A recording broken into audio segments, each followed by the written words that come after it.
They say dignity is priceless, but that afternoon I discovered that humiliation does have a cost, and I was about to collect every single penny with interest. My name is Martha, and at 72 years old, I had survived a stormy divorce, raising a son on my own, and building a small catering empire from scratch. I thought life had no more bitter surprises for me, that I had earned the right to rest on the laurels of my hard work. How wrong I was.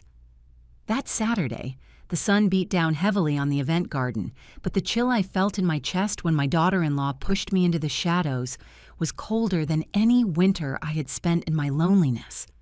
That day was supposed to be the happiest in the life of Ethan, my grandson, my absolute adoration. Ever since he was a little boy clinging to my flower-covered aprons, I promised him that when he got married, his grandmother would make sure he had the most spectacular party in the world. And I delivered. Boy, did I deliver. My savings of years, the money from selling my old delivery truck, and my retirement profits all went into that banquet. It did not hurt to sign the checks. I did it with the blind love that only a grandmother knows. But blind love sometimes keeps us from seeing the snake slithering right beside us. I woke up early that morning. The house was quiet. Ever since I separated from my husband over 30 years ago, I had learned to enjoy that silence, filling it with radio music and the smell of fresh coffee. I did not need a man by my side to feel complete. My business and my family had been my compass. I went to the closet and took out the garment bag holding my treasure, a raw silk suit, champagne-colored, with pearl buttons and a classic cut that never went out of style.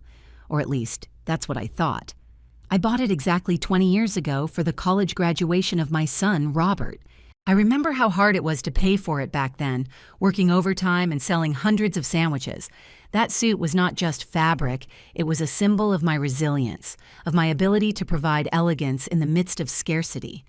I had taken meticulous care of it, washing it by hand, wrapping it in tissue paper so the moisture would not touch it. Putting it on in front of my bedroom mirror, I felt time stand still. The silk draped over my body, which, although it no longer had the firmness of youth, maintained the upright posture of someone who has carried a heavy load without bending. I smoothed the skirt, pinned on a silver brooch that belonged to my mother, and felt like a queen ready to see her prince crowned. I arrived at the event venue in a taxi. The place was stunning. A massive garden with white tents, floral arrangements that cost a fortune, and a string orchestra tuning their instruments. I had paid for all of it. Every flower, every chair, every fine crystal glass.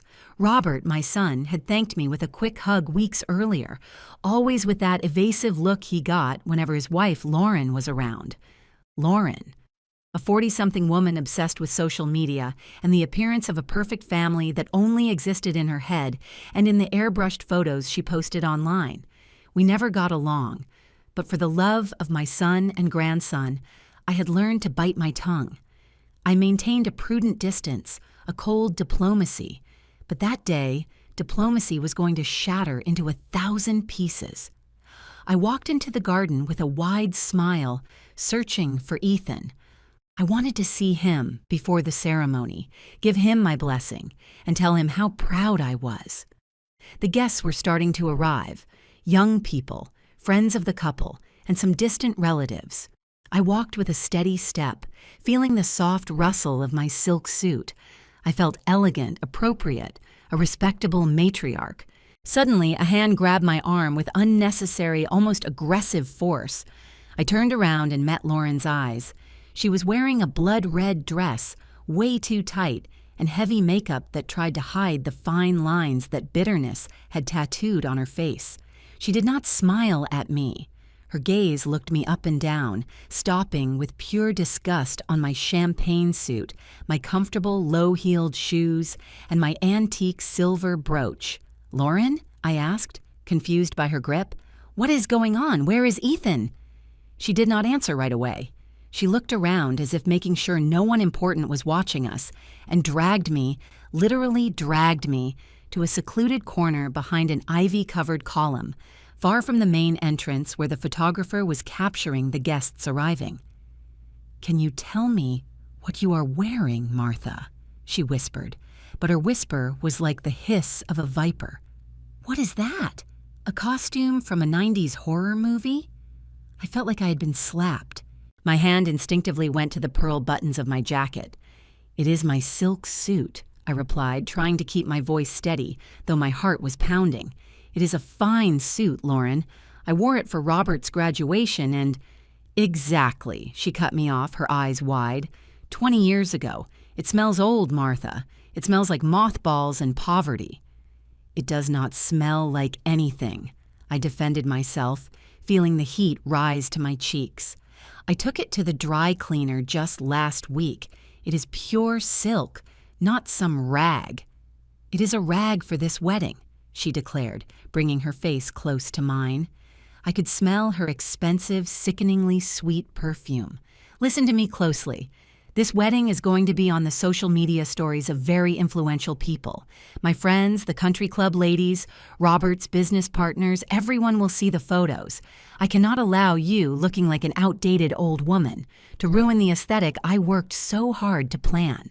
"The aesthetic you worked so hard to plan?" I repeated, feeling a sharp sting of disbelief. "Lauren, I paid for this aesthetic. I paid for the flowers, the music, the food." "Money does not buy good taste, Martha," she snapped, poking her index finger into my shoulder. "And you are living proof. Look at that color. It makes you look dead. And that brooch, my God, it looks like it came from a yard sale." I looked toward the main hall. In the distance, I saw Robert, my son. He was greeting some guests, laughing, holding a drink. I wanted to scream, call out to him, demand that he put his wife in her place. But something stopped me. An old habit of not causing a scene, of not ruining my grandson's moment. Robert had never defended me anyway. Ever since he married her, he had become a small man, a satellite orbiting Lauren's whims. If I called him, he would probably just lower his head and ask me to understand his wife, saying she was just nervous about the wedding. "I want to see my grandson," I said, trying to step around her. Lauren stepped in my way, blocking my path with her body. "Do not even think about it," she said, and this time her voice was a military command. "Ethan is busy, and I am not letting you stand next to him at the altar in those clothes. You would ruin the official photos.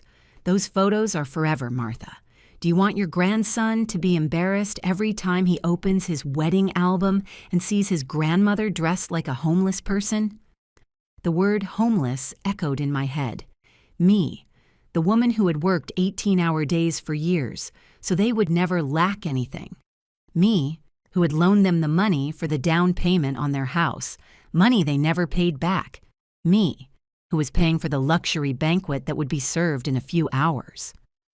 "What do you want me to do then?" I asked, my voice cracking. My dignity was fighting a losing battle against the tears threatening to spill. Lauren pointed toward a side service door, a swinging metal door where the waiters were going in and out with trays. "Go to the kitchen," she said without an ounce of remorse. "Stay there. The cooks know you, right? After all, that is where you come from. You will feel right at home among the pots and the grease. When the party starts, I will find you a dark corner at some table in the back where you will not be in the videos. But during the ceremony and the official photos, I want you invisible. Do you understand? Invisible." I froze. The pain was physical. It was a sharp ache right in the center of my chest, as if my heart had been ripped out and trampled under her stiletto heels. I looked down at my dress. Suddenly, it did not look elegant anymore. Her words had made me see stains where there were none, making the silk feel like burlap. I felt small, old, useless. "Martha, please, do not make me call security," Lauren added, seeing that I was not moving. "It would be an embarrassment for Ethan. Do it for him." For him. They always used Ethan as a shield. They knew my love for that boy was my weak spot. "Okay," I whispered. My voice sounded foreign, distant. "Good girl," she said with a triumphant smile that made my blood run cold. She patted my arm condescendingly the way you pat an obedient dog. "Now go and do not come out until I tell you." I turned around. My legs were shaking as I walked toward the service door. I felt the stares of some arriving guests, but I did not dare look up. Shame was burning my face. I pushed through the swinging door and the elegant noise of the garden faded away, replaced by the clatter of plates, shouted orders, and the intense smell of spices and roasted meat. The kitchen was an organized chaos. There were at least 20 people running back and forth. The heat was suffocating, a brutal contrast to the cool breeze in the garden. I pressed myself against the wall, trying to stay out of the way. "Miss Martha!" exclaimed a deep voice. It was Jason, the head waiter, a man I had worked with years ago when I still ran my catering business. He knew my story, he knew who I was. He stared at me with wide eyes, looking at my formal suit in the middle of all that industrial hustle. "Miss Martha, what are you doing in here?" he asked, walking over and wiping his hands on his apron. "You should be out there at the head table. Today is your grandson's wedding, right?" I could not answer. The lump in my throat was so big I could barely breathe. Jason saw my face, saw my glassy eyes, and understood that something terrible had happened. With a gentleness I did not expect, he brought me a plastic chair. "Have a seat for a minute, ma'am. Can I get you a glass of water?" I slumped into the chair. From where I sat, I could see through the small circular window in the swinging door. I saw Lauren laughing, fixing the bride's veil, posing for the cameras. I saw my son Robert pouring himself another drink, oblivious to the fact that his mother had been banished like a plague. And I thought of Ethan. Did he know what was happening? Or was he ashamed of me too? I looked at my dress again. I touched the silk. I remembered the day I bought it.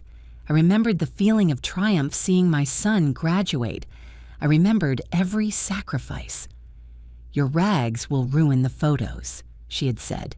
"Go to the kitchen. That is where you come from." Yes, that is where I came from. From the food, from the kitchen, from hard work, from the fire and the sweat. Lauren thought that was an insult, but in that moment, surrounded by steam and hardworking people, I realized something. The kitchen was not my shame. It was my kingdom, and in my kingdom, I had the power. The pain began to transform. The sadness, dense and heavy, started to boil until it turned into something more volatile, more dangerous. Outrage. A cold, calculating fury took hold of me. She had humiliated me. She had hidden me away. She had treated me like a servant at the very party I was funding. I remembered the catering contract. I had signed it. The check came from my account. The owner of the catering company, Mr. Foster, was an old friend and colleague. He only answered to whoever paid the bill. I looked up. Jason was watching me with concern. "Are you all right, Miss Martha?" he asked again. I took a deep breath. The smell of filet mignon and mushroom sauce filled the air. It was the most expensive dish on the menu. Lauren had insisted on it, saying that chicken was for commoners. "Jason," I said. My voice was no longer shaking. It sounded dry, hard as a rock. "Let me borrow your phone, please. I left mine in my purse, and I do not want to dig for it." "Of course, ma'am." He handed me the device. My fingers dialed the number of the main catering office, a number I knew by heart. While it rang, I looked out the little window one more time. Lauren was toasting with champagne. She looked so confident, so untouchable. She thought she had beaten me, that I would stay crying in a corner among the dirty pots until she decided it was time to let me out. "Foster Catering?" I said when they answered. "This is Martha. Put me through to the manager immediately. It is an emergency." There was a pause, and then Foster's voice came on the line. "Martha, great to hear from you. How is everything going over there? They tell me the setup looks gorgeous." "Listen to me carefully, Richard." I cut him off, skipping the pleasantries. I felt the adrenaline rushing through my veins, erasing all my fatigue and my age. "I need you to give an order right now to your team here at my grandson's wedding."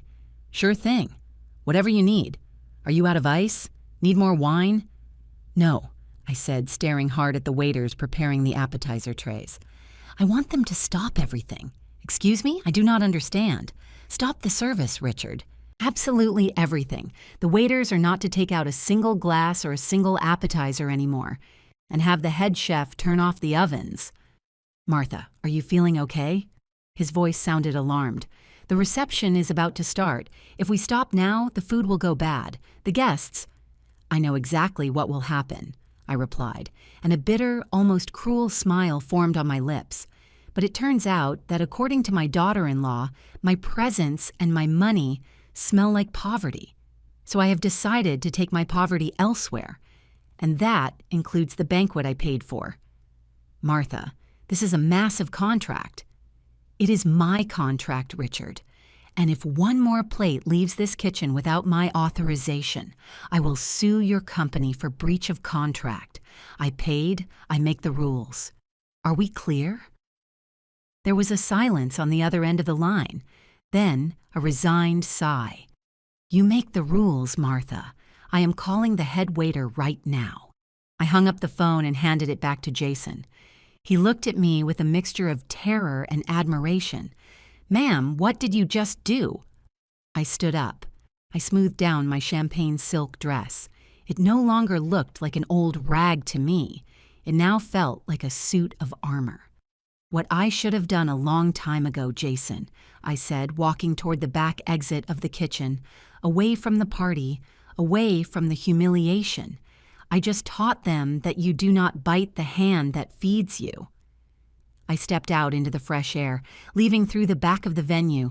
I was not going to stay and watch the opening act. I did not need to see it. I knew exactly what was going to happen when the 200 high society guests sat down at their tables and were met with empty plates. I felt strangely light, as if 20 years had been lifted off my shoulders. The tear that had been about to fall dried up before it even touched my cheek. The war had begun, and Lauren had just made the biggest mistake of her life, underestimating the woman who built an empire with an oven and 2 bare hands. The taxi ride back to my house was, paradoxically, one of the most peaceful moments I had experienced in years. As the car pulled away from the venue, leaving behind the string music and the murmur of fakeness, I felt air filling my lungs again. The driver, an older man with a gray mustache, glanced at me through the rearview mirror a couple of times. He was probably wondering why a woman dressed in formal wear was leaving a party at 2 in the afternoon, with dry eyes and a clenched jaw. He did not ask any questions, and I silently thanked him for it. When I arrived at my house, that little brick fortress covered in vines that I had built with so much sacrifice, I paid the fare and stepped out with my head held high. No one saw me. The street was deserted. But dignity is not a performance for an audience. It is a stance on life. I opened the gate, walked up the stone path, and entered my sanctuary. The smell of floor wax and lavender welcomed me like an old embrace. Here, there were no daughters-in-law to look at me with disgust, no sons to lower their heads in cowardice. Here, I was Martha, the master of my own destiny. I took my shoes off in the entryway. My feet, swollen from the stress and the heels, were grateful for the touch of the cool wooden floor. I walked to my bedroom, but I did not take the dress off. I stood in front of the full-length mirror, the same mirror that hours ago had reflected the image of an excited grandmother. Now it reflected a wounded woman, yes, but not a defeated one. I touched the champagne silk. Lauren was right about one thing. This dress had a history. But it was not a history of poverty. It was a history of war. And I had just entered a new battle. The initial sadness, the dense and heavy kind that had folded me in half in the venue kitchen, had completely evaporated. In its place was a cold, clinical, analytical emptiness. For years, I had operated on the logic of the heart, forgiving Lauren's slights just to see my grandson, loaning Robert money without asking for receipts so he would not feel like less of a man, paying for luxuries that were not my responsibility just to buy a little family peace. No more, I said out loud. My voice bounced off the walls of the empty room. I went to the kitchen, poured myself a glass of red wine from a bottle I was saving for special occasions, and walked into my home office. It was a small room at the back of the house, where I still kept the old oak desk from which I had run my catering business for decades.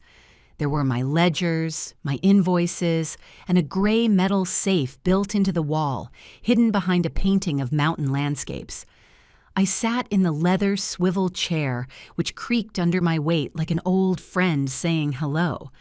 I took a long sip of wine and started to think. I needed to understand the magnitude of my own stupidity. I needed to see in black and white exactly how much it had cost me to keep up the fiction that we were a united family. I turned the dial on the safe. Right, left, right. The metallic click sounded like a judge's gavel. The heavy door swung open, revealing the archive of my life. There were deeds, insurance policies, and all the way in the back, a thick, dark blue accordion folder, labeled simply with the name Robert. I pulled the folder out and placed it on the desk. Dust danced in the beam of light streaming through the window. When I opened it, the smell of old paper hit me. I started taking out documents one by one. First, the receipts from Robert's college tuition, paid in cash. Then the invoices for the car I bought him when he got married. And then I reached the section that my mind, in an act of self-preservation, had chosen to forget or minimize over the last decade. There was a notarized document dated 12 years ago. I remembered that day with painful clarity. Robert had come to see me, crying, saying his import business was bankrupt and the bank was going to foreclose on his house. Lauren was pregnant with Ethan at the time. They begged for my help. Naturally, I could not allow my grandson to be born without a secure roof over his head. I handed them my life savings at the time, a considerable sum I had planned to use to travel through Europe, my lifelong dream. But I did not just give it to them. My lawyer back then, a wise and cautious man named Arthur Sterling, insisted they sign a document. "Martha, money corrupts and memories are short," he had told me. "Make them sign this, not as a punishment, but as insurance." I unfolded the paper. It was a debt acknowledgement with a mortgage guarantee. In simple terms, I had loaned them the money to save their house, but in exchange, the property was put up as collateral in my favor. If they did not pay me back within the agreed time frame, which had expired 5 years ago, I had the legal right to execute the guarantee. Even worse for them, the document stipulated that, in the event of default, 60% of the property's title automatically transferred to my name through a direct adjudication clause. They had signed it without reading, desperate for the cash. My eyes scanned the signatures at the bottom of the page. Robert's shaky handwriting and Lauren's large, arrogant strokes. She had signed her own death warrant 12 years ago and did not even remember it. I kept looking. I found another paper, a more recent one. It was the wedding contract. I read it carefully, looking for the fine print. I was listed as the primary client and sole payer. There was a clause, Clause 14, regarding the cancellation of service. It stated clearly that the primary client reserves the right to cancel or suspend the service at any time if they determine that the event conditions do not meet their standards, assuming the cost of what has already been prepared, but with no additional penalty for interrupting the ongoing service. I smiled, not a smile of joy, but the kind of grimace wolves make when they corner their prey. Legally, my call to Richard Foster had not been the crazy whim of an old lady. It had been the exercise of a contractual right. Lauren could scream all she wanted, but I had the law on my side. The landline on my desk started to ring, snapping me out of my thoughts. I looked at the caller ID. It was Richard's cell phone. I let it ring 3 times before picking up. I wanted to calm myself. I wanted my voice to sound like the matriarch who owned everything, not like a hurt grandmother. "Tell me, Richard," I answered, skipping the hello. "Martha, this is a madhouse." Richard's voice sounded frantic, and in the background I could hear a growing murmur, like the buzz of an angry swarm of bees. I did what you asked. I stopped everything. The waiters cleared the glasses. The kitchen turned off the burners. We are packing up. And the reaction? I asked, leaning back in my chair and twirling the mortgage document between my fingers. Lauren is hysterical. She is screaming at my employees, threatening to call the cops. She says we robbed her. Your son, Robert, is trying to calm her down, but she slapped him right in front of everyone. Martha, a slap. I felt a pang of pain for my son, but I quickly crushed it. He chose his partner. He chose his silence. And Ethan? I asked with a hint of concern. The kid is sitting at the head table with his head in his hands. The bride is crying. Martha, are you sure you want to go through with this? People are hungry. There are rumors going around that the catering company went bankrupt in the middle of the party. You are making me look bad too, even though I understand your point. Richard, your payment is secured in full. I transferred the rest to you yesterday, remember? I said firmly. Do not worry about your reputation. First thing tomorrow, I will make sure everyone knows that Foster Catering is impeccable and was simply following the orders of the contract owner. Tell them it was an issue of insufficient funds authorized by the family. That will confuse them even more. Insufficient funds, but it is already paid for. Exactly, but they do not know that. Let them think the check bounced. Let them feel the shame of the poverty they despise so much. Richard let out a nervous chuckle. You are terrifying, Martha. I have never seen you like this. Me neither, Richard, me neither. I hung up the phone. The satisfaction was fleeting. I knew this was only the beginning. Lauren would come for me. Robert would come for me. They would come to my house to demand explanations, to scream, to try and make me feel guilty for ruining their most important day. But I was no longer afraid. I looked at the blue folder. There was my rediscovered power. For years, I thought my only power was unconditional love, the capacity to give and forgive. What a huge mistake. In the world of people like Lauren, love is a weakness to be exploited. The true power, the only language they understand, is the language of property and money. I got up and went to the bathroom to wash my face. My makeup had smudged a little, but my eyes were shining with a new intensity. I took off the silver brooch, the one Lauren had despised, and placed it reverently in my jewelry box. Smells like mothballs and poverty, I muttered, repeating her venomous words. I went back to the desk, grabbed a blank sheet of paper and my fountain pen. I started to write a list. It was not a grocery list or a recipe list. It was a list of assets and debts. 1. Cost of the canceled banquet, owed to me per the partial refund clause for unserved items. 2. Mortgage loan for the house, expired. 3. Seed capital for Robert's import company, never repaid. 4. Company car, under the business name, but paid for by me. The sum was astronomical. If I executed all of that, I would leave them out on the street, literally. Not only had I taken away their buffet, but I also had the power to take their roof, their car, and their business. I shivered. Was I capable of going that far? I looked at my hands, the hands of a worker, with a few age spots and burned scars from the oven. They were hands that had stroked Robert's hair when he had a fever, hands that had changed Ethan's diapers. Could those same hands sign an eviction notice against my own blood? I remembered the push, the physical force with which Lauren had shoved me out of the garden, the humiliation of being hidden away like a piece of junk. I remembered Robert's gaze, looking away into his glass while his wife mistreated me. Yes, these hands could do it because these hands deserved respect. For years, I had been docile.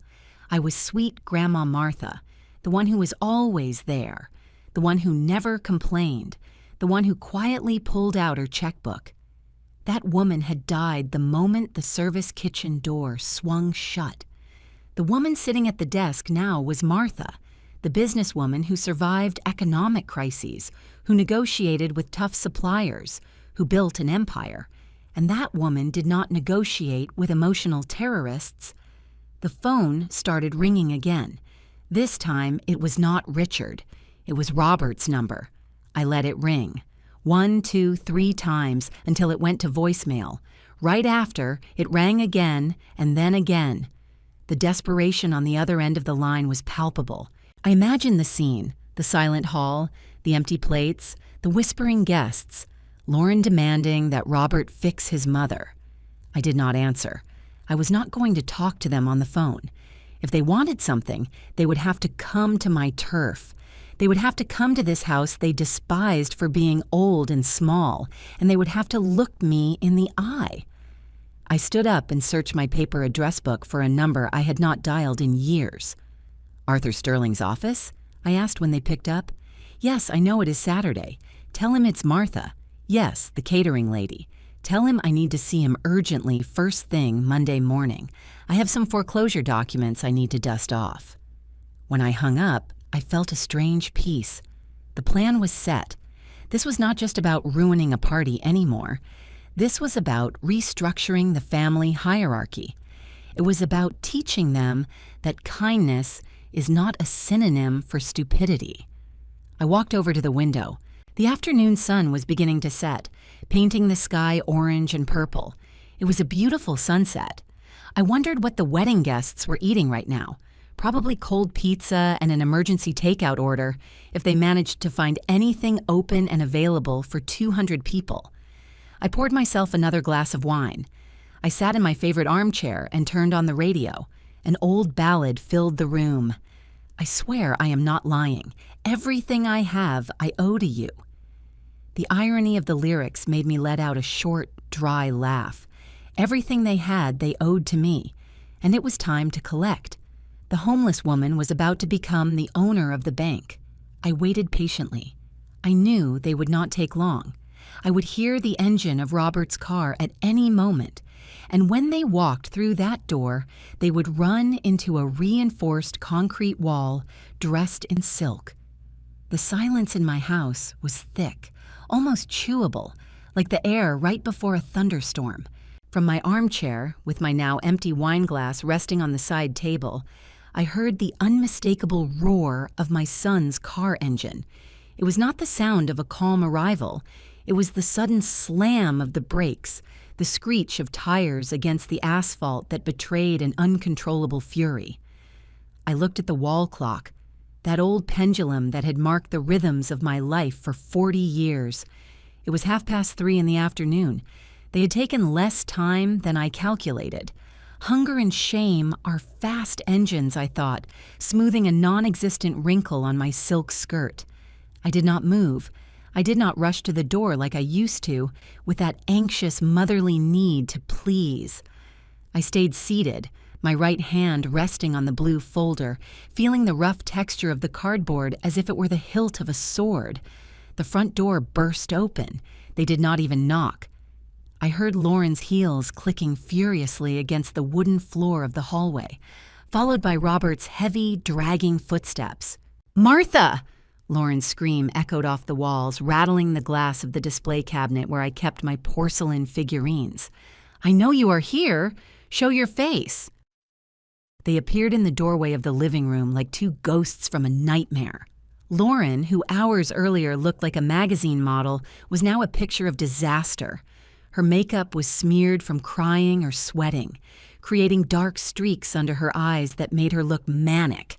The red dress, so tight, seemed to be suffocating her now that she was breathing heavily and violently. Robert stood behind her, his tie undone and his face flushed red, a pathetic mixture of embarrassment and borrowed rage. I turned my head slowly without getting up. I looked at them with a calmness I did not even know I possessed, a coldness that must have thrown them off because for a second they froze. "Good afternoon," I said. My voice came out soft, polite, clashing brutally with her hysteria. Lauren took 3 steps forward, her index finger pointing at my face like a bayonet. "Good afternoon? You have the nerve to say good afternoon?" she shrieked, her voice cracking into a high pitch. "You just ruined your grandson's wedding. You humiliated us in front of everyone. People had to go eat at a damn fast food joint because you canceled the buffet." Robert stepped up beside her, trying to strike an authoritative pose that was much too big for him. "Mom, you crossed the line. he said, shaking his head. "This is unacceptable. Foster told us you gave the order." "What did you say? That there were no funds? You made us look like scammers." "And are you not?" I asked. The question hung in the air. I did not wait for an answer. "Sit down. You are hysterical." "I am not sitting on your old furniture," Lauren spat. "I want an explanation, and I want it right now. And you better have your checkbook ready, Martha, because you are going to pay every single penny in damages for the emotional distress you caused us. My friends, the country club people, everyone thinks we are broke." There it was, the money. It was always about the money. I stood up slowly. My knees creaked a little, but my back remained perfectly straight. I walked over to the sideboard and grabbed the wine bottle.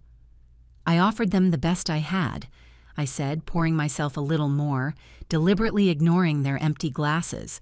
"I paid for every flower, every plate, every musician. But you, Lauren, were very clear. You said my rags smelled like poverty. You said they ruined the aesthetic." I turned to face her. Her eyes were shooting daggers, but I saw a flicker of doubt when I held her gaze without blinking. "I just followed your instructions," I continued with a lethal softness. "If my present smells like poverty, then my money must smell the exact same way. I did not want to offend your refined sense of smell with a banquet paid for with the bills of an old cook. So I took my poverty with me. Is that not what you wanted? A visual cleanse?" Lauren gasped, searching for air like a fish out of water. Her face went from red to purple. "You are just a bitter old woman," she screamed. "You did this out of spite. You knew we did not have the money to pay another vendor on the spot." "Exactly," I admitted, taking a sip of wine. "I knew you did not have the money because the money you do have is spent on appearances, not on reality."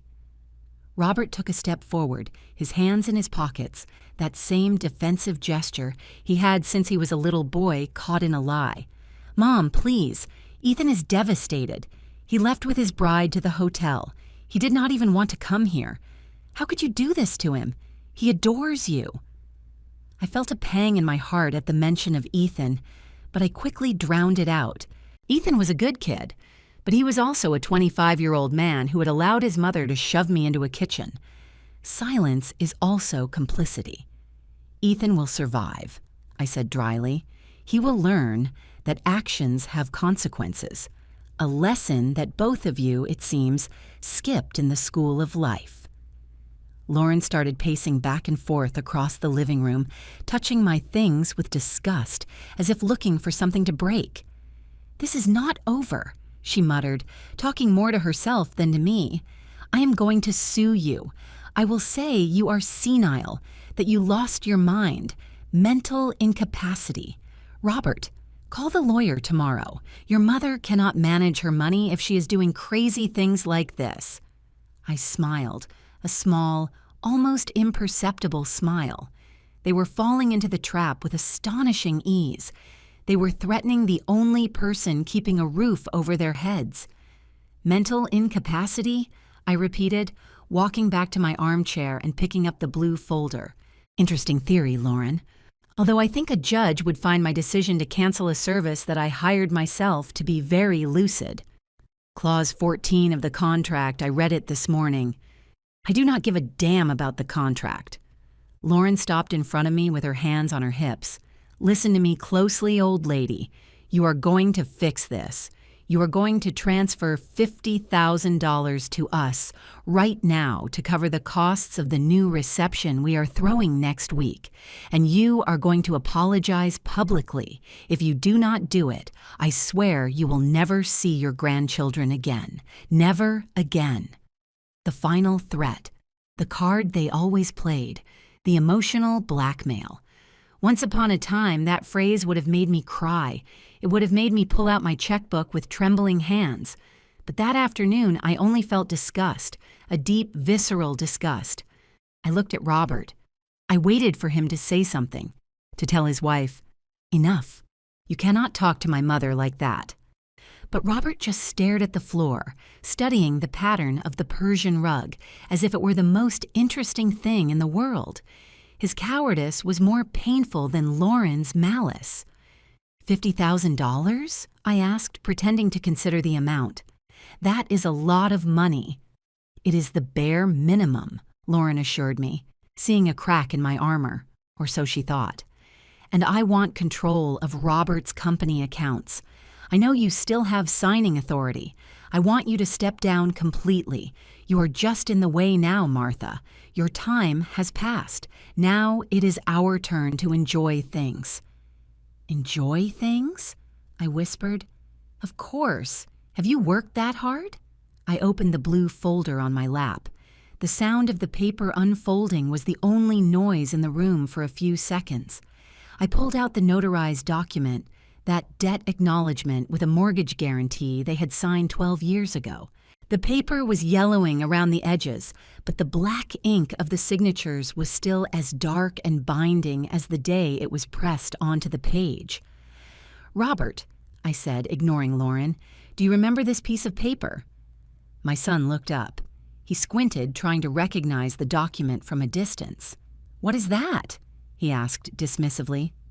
"Come closer," I ordered. It was a soft command, but loaded with an authority that made him obey instinctively. He walked over and took the paper. He read it. I watched as the color gradually drained from his face, leaving him pale as wax. His hands began to shake. "Mom, this is old," he stammered. "This was from back with the import company." "What is it?" Lauren demanded, snatching the paper from his hands. Her eyes scanned the text greedily, looking for numbers, but ran into legal terms instead. "Mortgage? What does this mean?" "It means," I explained, crossing my legs and settling into my armchair like a judge on the bench, "that the house you live in, that beautiful house in the hills with the pool and the garden that you show off so much on social media, is not yours. It is mine." "That is a lie," Lauren screamed. "We bought it. We paid off the bank mortgage years ago." "You paid the bank with my money," I corrected, my voice hardening. "I loaned you the capital to clear the bank debt when you were about to lose everything, and you signed this, a guarantee. If you did not pay me back in 7 years, the house became mine. It has been 12 years, Lauren, 5 grace years. 5 years in which I have not received a single penny, a single thank you, or a single visit that was not to ask for something." Lauren looked at Robert in horror. "Is it true?" she hissed at him. "Do we owe the house to this woman?" Robert nodded, defeated. "It was supposed to be a formality, Lauren. Mom said it was for security. I never thought—" I laughed, a dry, joyless laugh. "Yes, Robert. A formality that today I have decided to enforce." I stood up and walked to the window. The sun was already setting, casting long shadows in the garden. I felt powerful, but also infinitely sad. It was the power of the executioner, who must strike down someone they once loved. "You came here to demand money from me," I said, with my back to them. "You came to insult me in my own house, to call me old, to tell me I'm in the way. You came to threaten to take my grandchildren away from me. Well, I have heard enough." I turned to face them. Lauren was still holding the paper as if it were burning her. She was no longer screaming. Fear had begun to seep into her rage, cooling it down. "You have 2 options," I said, holding up 2 fingers. "Option 1. You get out of my house right now, you publicly apologize for treating me like a dog, and you accept that starting today, the rules have changed. No more checks, no more gifts, no more indulging your every whim." "And option 2? Robert asked, his voice barely a whisper. "Option 2, I said, walking over to the landline and picking up the receiver, "is that I call my lawyer, Arthur Sterling. He already has the foreclosure lawsuit drafted. If I make this call, you will have an eviction notice on your door by Monday morning, and you will not just lose the house. I will come for the company, Robert. I will come for the car. I will come for everything I paid for that you believe belongs to you by divine right." Silence fell over the room once again, but this time it was different. It was not the silence of waiting. It was the silence of terror. Lauren looked at the paper, then at me, then at her designer shoes that I had probably paid for indirectly as well. She was calculating. I could see the gears in her Machiavellian mind spinning at full speed. She knew she had lost, but her pride kept her from bending the knee. "You would not dare," she whispered, trying to recover some of her venom. "Leave your own son on the street, your grandson? You are a mother, Martha. Mothers do not do that." "Mothers raise children, not parasites," I replied with a coldness that chilled even me. "And grandmothers spoil, but they do not let themselves be trampled. You underestimated me, Lauren. You thought that because I am old and I like to cook, I am stupid. You thought my love was a weakness." I took a step toward her, invading her personal space for the first time. She backed away instinctively, bumping against the edge of the table. "Look at me," I demanded. "Take a good look. I am not the little old lady in the dark corner. I am the owner of everything around you, and I am tired. Very tired." Robert covered his face with his hands. I heard a muffled sob. "Mom, please, do not do this to us." "I am not doing anything to you," I shot back. "You did this to yourselves the moment you decided I was worth less than a perfect picture." The phone in my hand started to beep with the off-the-hook tone. I hung it up slowly. "You have until noon tomorrow to decide," I declared. "Now get out. I want to eat my dinner in peace. And please close the door on your way out. I do not want the heat of my home to escape, nor do I want the smell of your hypocrisy to come in." Lauren dropped the paper on the table as if it were toxic. She looked at me with pure, distilled hatred, but said nothing. She knew that one more word could cost her her entire lifestyle. She grabbed Robert by the arm and pulled him toward the exit. "Let's go," she said, her voice shaking. "This is not over." "You are wrong," I replied as they walked into the hallway. "This is just beginning." I heard the door close. There was no door slamming this time. It was a soft, almost fearful click. I was left alone in the living room once again. My legs, which had held firm during the confrontation, suddenly gave way. I collapsed into the armchair, exhaling a breath I did not realize I had been holding. I looked at the document on the table. I picked it up and put it back in the blue folder. My hands were not shaking. I felt a strange mental clarity. For years, I had lived with a blindfold over my eyes, unjustly justifying their behavior. Today, the blindfold had fallen off. I went to the kitchen and made myself a cup of chamomile tea. While the water boiled, I looked out the window at the dark garden. I knew Lauren would not give up that easily. She would try to manipulate Ethan. She would try to turn the family against me. But she did not know I had more aces up my sleeve. She did not know I kept copies of the bank statements, the abusive emails, of every little betrayal.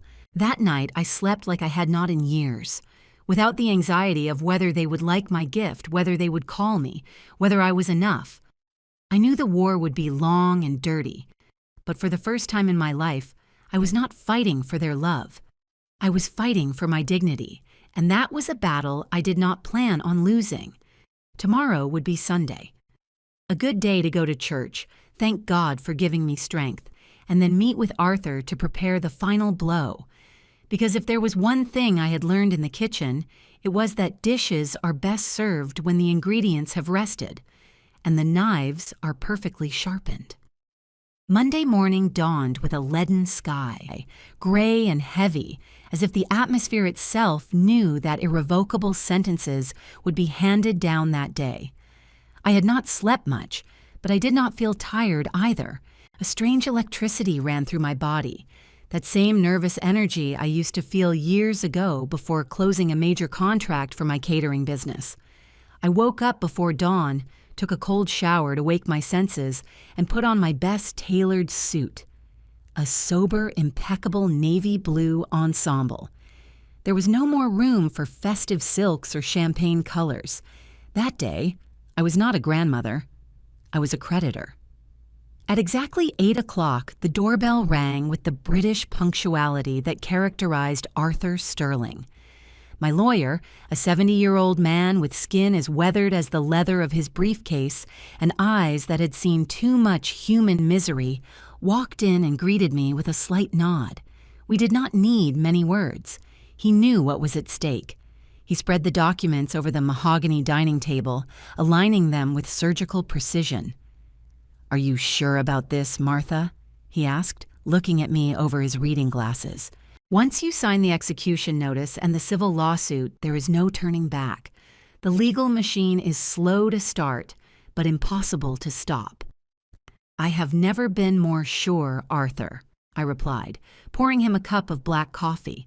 "Doubt is a luxury I can no longer afford."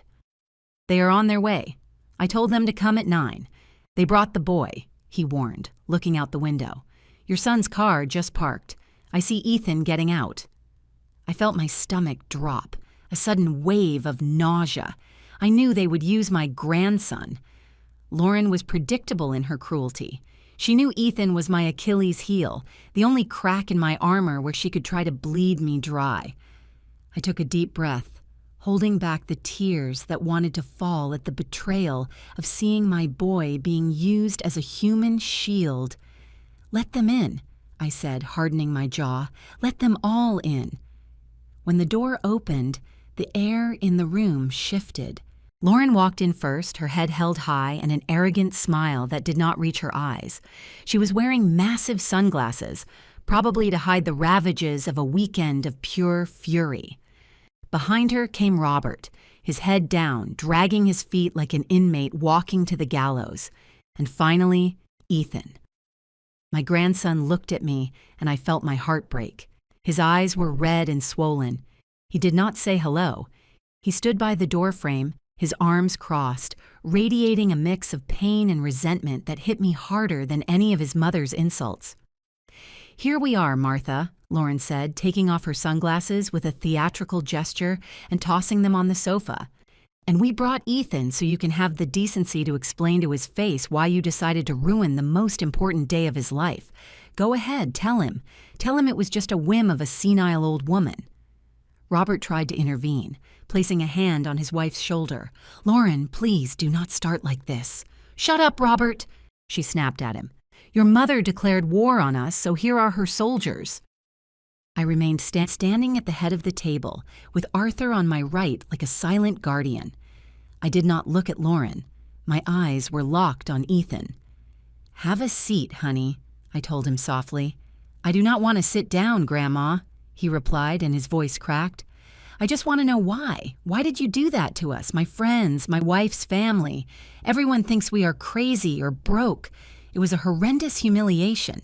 Mom says you went crazy, that you canceled the buffet because you did not like where they seated you. Is it true? Over a seat, Grandma?" Lauren's manipulation had been masterful. She had reduced my trampled dignity to a simple temper tantrum over a seat. "It was not over a seat, Ethan," I said, keeping my voice steady even though I was trembling inside, "and it was not a whim either." "Of course it was," Lauren yelled, stepping toward the table. "Look at her, Ethan. Look at her standing there with her lawyer. She wants to take our house. She wants to leave us on the street. Can you believe it? Your own grandmother." Ethan's eyes widened in shock, and he looked at Robert. "Dad, what is she talking about?" Robert did not answer. He sank into a chair, covering his face with his hands. My son's silence was the first crack in Lauren's narrative. "Sit down," I ordered again, and this time my voice echoed with such authority that even Lauren took a step back and slumped into a chair. Ethan, totally confused, sat down across from me. I gave Arthur a signal. The lawyer opened his briefcase and took out 3 thick folders. The sound of the paper sliding across the polished wood was the only noise in the room for a few agonizing seconds. "Ethan," I began, deliberately ignoring his parents, "you are a smart young man. You just got married. You are going to start your own family. And to build a future, you need foundations of truth, not lies." "What lies are you talking about?" he asked suspiciously. "All the ones that have propped up your parents' lifestyle for the last 15 years, I replied. I took the first folder and slid it gently toward the center of the table. It opened, revealing bank statements, copies of checks, and wire transfers. "Your mother told you I canceled the buffet because I was offended by my seat. The truth is that your mother, minutes before the ceremony, dragged me into a corner. She told me that my silk dress, the one I bought working so hard, smelled like poverty and mothballs, and she forced me to hide in the service kitchen. She told me my rags would ruin your photos. Ethan went pale. He looked at his mother. "Mom? Did you do that?" "I did it for you," Lauren defended herself, screeching. "That woman was dressed ridiculously. She was going to be in the official video. I only asked her to be discreet. You told me to go to the kitchen because that is where I came from," I cut her off coldly. "And you were right, Lauren. I do come from the kitchen. And as the owner of the kitchen and the sole payer of the banquet, I decided that if my presence was an embarrassment, my money should be too." "But you ruined my wedding," Ethan insisted, though his tone was no longer accusatory. "It was just painful." "No, son. Your mother ruined your wedding by prioritizing an aesthetic for social media over your grandmother's dignity. I merely withdrew my funding." Lauren slammed her fist on the table. "Enough with the sob stories," she roared. "We came here to fix the house situation. Tell this lawyer to tear up those papers, or I swear to you—" "Or you will what, Lauren?" I interrupted, rising slowly. "What else are you going to take from me? Your greetings? Your visits? I have nothing left to lose, my dear. But you have so much to lose." Arthur pushed the second folder toward Robert. "Mr. Robert," the lawyer said in his raspy voice, "this is the notarized demand for immediate payment of the debt contracted 12 years ago, plus the accumulated late interest. The total amount comes to $340,000. Robert lifted his head, pale as a corpse. "We do not have that kind of money, Arthur. You know that." "I am aware," the lawyer said. "That is why, according to Clause 5 of the debt acknowledgement contract that you and your wife signed freely, my client, Miss Martha, has decided to execute the guarantee." "What guarantee?" Ethan asked, staring at the papers in horror.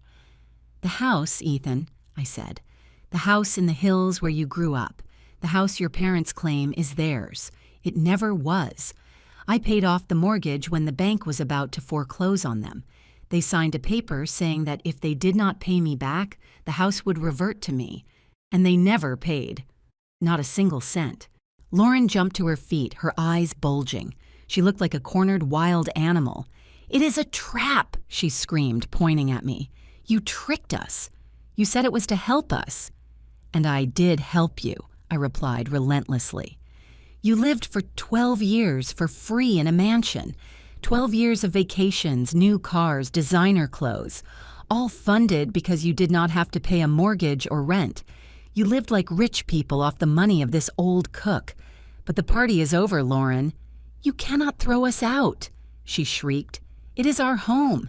Ethan, say something. It is your childhood home." Ethan picked up the documents. His hands shook as he read the numbers, the dates, his parents' signatures. I saw reality setting in his mind. The image of his successful parents crumbled right before his eyes, revealing two irresponsible people who had abused his grandmother's kindness. "Dad," Ethan muttered. "Is this true? Do you owe Grandma all this money?" Robert nodded, unable to lie in the face of documentary evidence. "Yes, son, it is true."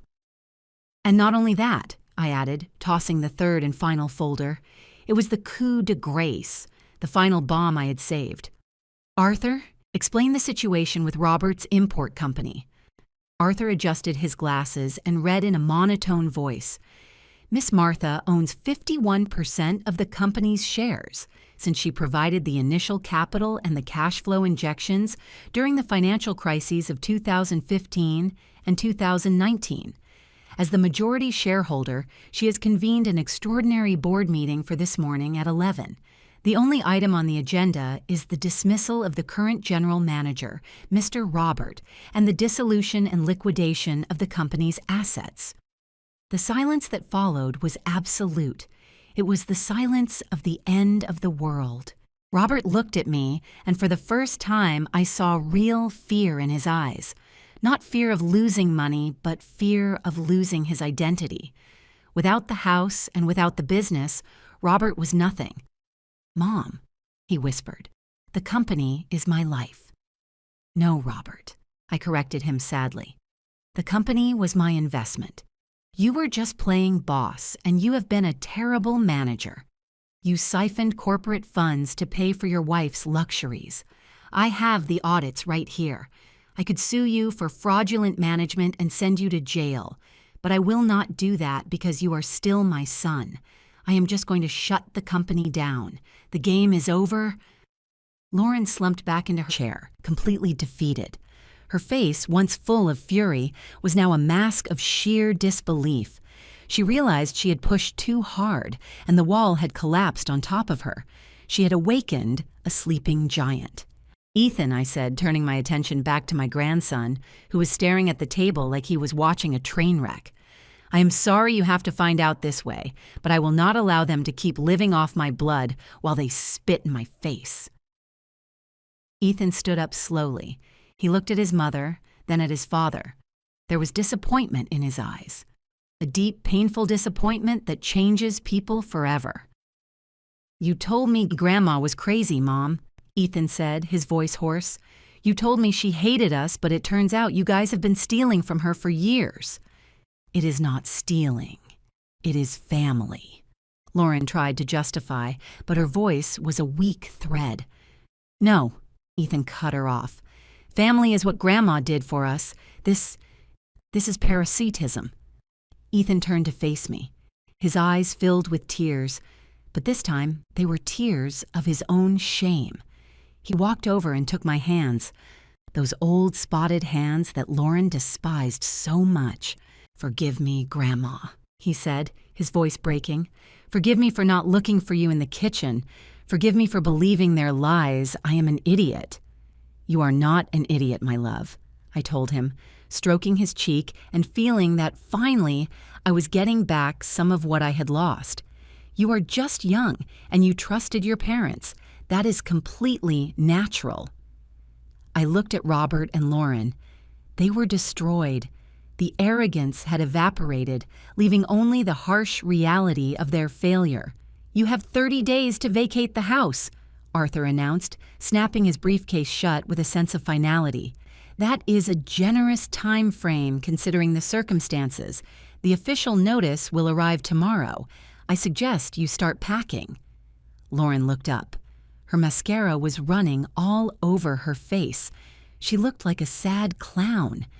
"Where are we going to go?" she asked, and for the first time in years her voice sounded human, scared. "To work, Lauren," I replied, staring her straight in the eye. "You are going to go to work, just like I did in my 20s, my 30s, my 40s, and my 70s. Maybe that way you will learn that money does not smell like poverty or mothballs. Money smells like sweat, and sweat gives you dignity." Robert stood up, stumbling slightly. He tried to approach me, maybe to ask for mercy, but Ethan stepped in his way. "Let's go, Dad," Ethan said firmly. "You have done enough damage for one day. Let's go," he repeated. Then he looked at me. "I will call you later, Grandma. I will come alone, without them." I nodded. Seeing my grandson take the reins, seeing him distance himself from the toxicity of his parents, was my greatest victory. I did not need the house. I did not need the company. I just needed to know that I had not lost my grandson. They left my house in silence. There were no more slammed doors, no screams, no threats. Just the sound of defeated footsteps dragging toward the exit. When the door closed behind them, I felt like a ton of weight had been lifted off my shoulders. Arthur took off his glasses and wiped them with a handkerchief. "That was brutal, Martha," he commented, "but necessary." "Like a surgery, Arthur," I said, walking to the window to watch their car pull away. "You have to cut the flesh to get the infection out." I stood there, watching the vehicle disappear around the bend in the street. My soul ached. Yes, no mother ever wants to see her son fall. But as I watched the sun try to break through the gray clouds, I knew I had done the right thing. I had taken my life back, I had taken my respect back, and most importantly, I had taught a lesson that was worth more than any wedding banquet. The old woman in rags had just proven that the fabric of her dignity was unbreakable. The days that followed that fateful Monday in my dining room were not easy, but they had a quality I had not felt in decades: truth. The air in my house, once heavy with the expectations of others and bought silences, became light, almost transparent. I kept my promise, and Arthur did his duty. There was no going back. The legal machine, once set in motion, crushed the delusions of grandeur of my son and daughter-in-law with the indifference of a steamroller. The eviction from the house in the hills happened exactly 30 days after our confrontation. I was not there when they moved their furniture out. I did not have the stomach to watch Robert carrying boxes with his back hunched in shame, nor to listen to Lauren's final hysterical screams cursing my name to the four winds. However, I did go the next day. I needed to go. I needed to see with my own eyes that the temple of lies had been left empty. When I walked into that mansion, my footsteps echoed on the deserted marble floor. The walls, once covered with pretentious paintings and gilded mirrors, now showed the pale outlines where the sun had not hit, scars of a decoration they could never truly afford. I walked through the rooms. Lauren's walk-in closet, which used to be stuffed with designer shoes and handbags, was completely bare. All that was left was a wire hanger thrown on the floor and a stale smell of expensive perfume mixed with dust. In the kitchen of that house, a magazine-ready kitchen that Lauren never used to cook anything more complex than a pot of coffee. I found a sticky note on the granite island. It was from my son. It simply read, "Goodbye, Mom. I hope you are happy with your victory." I ripped the paper off and crumpled it in my fist. No, I was not happy. No mother celebrates the downfall of her son. But I felt a deep, unshakable peace. It was not a victory over them. It was a victory over my own blindness. I had stopped funding their self-destruction. I had turned off the faucet that fed their arrogance. The sale of the property was quick. The real estate market was hungry, and the location was prime. With the money from the sale, I cleared the outstanding debts of Robert's company before dissolving it completely. I did not want my last name stained by fraudulent bankruptcies. I paid the suppliers. I let go of the few loyal employees remaining with a fair severance package, and I closed the shutters of Robert's imports forever. It was like amputating a gangrenous limb. Painful at first, but absolutely vital for the rest of the body to survive. The social consequences for Lauren were devastating, just as she had feared. In her plastic world, poverty is the only unforgivable disease. When word got out that they had lost the house and the business, and rumors fly fast when you have friends like hers, Lauren's phone stopped ringing. The country club invitations evaporated. The very same women who posed with her in social media photos blocked her without mercy.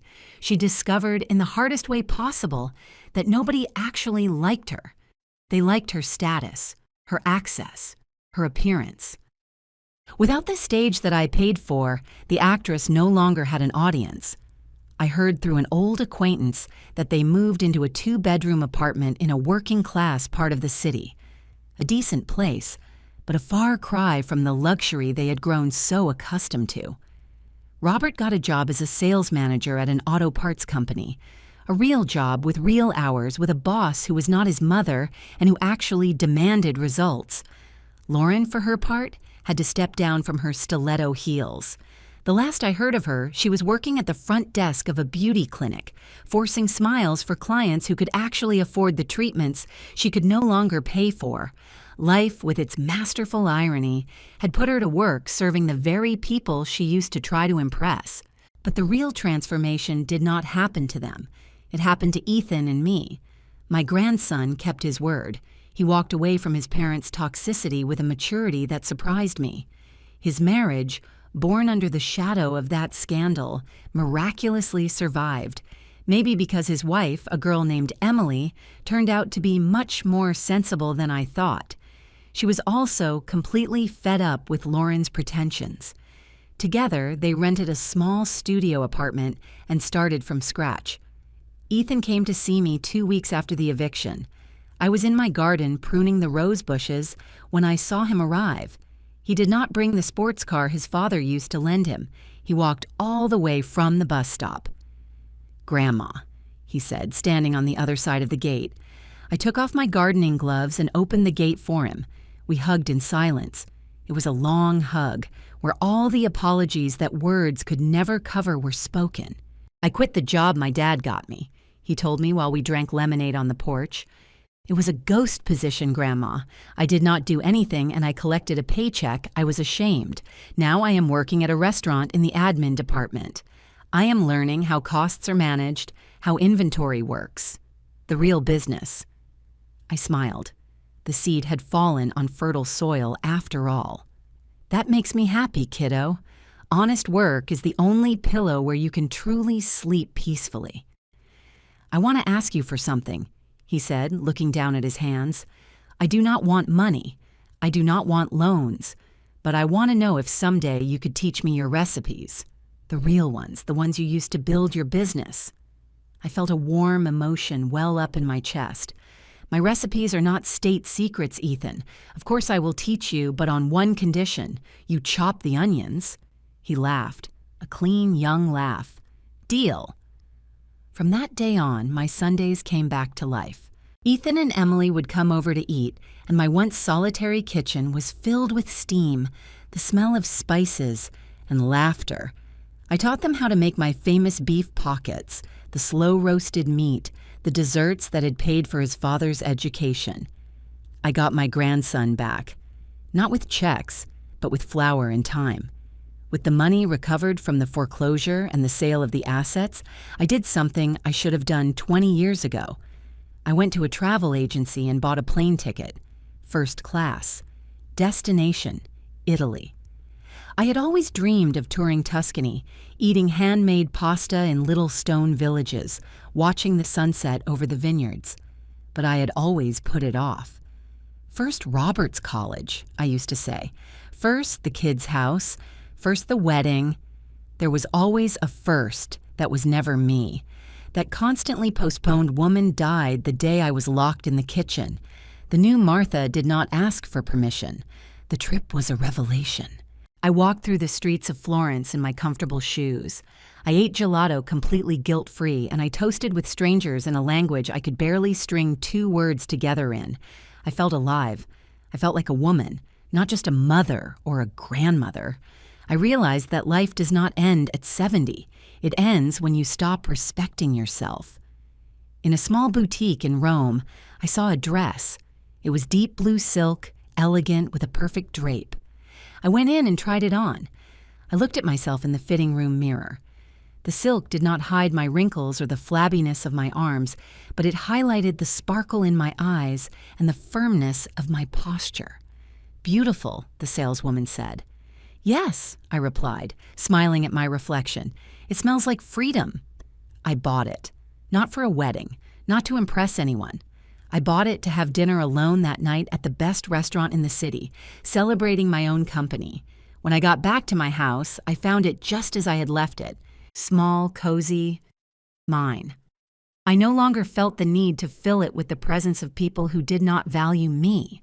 Solitude, which used to scare me, had become a luxurious companion, filled with books, music, and memories of my trip.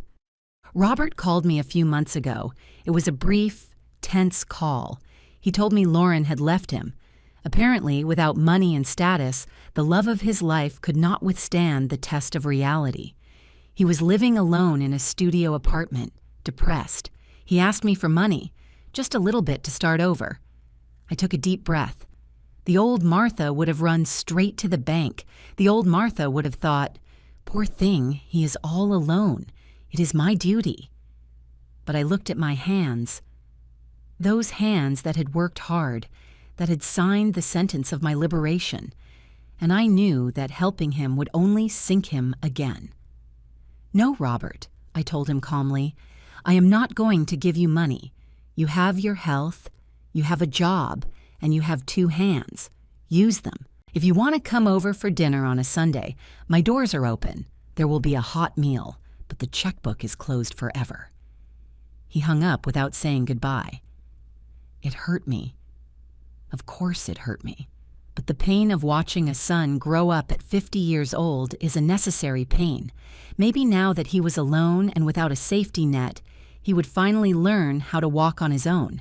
And if he did not, well, he was no longer my burden.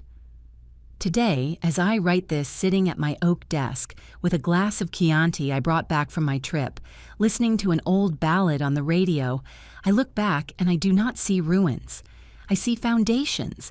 I had to demolish a fake building to find the solid ground beneath it. My champagne-colored silk suit, the one that started the war,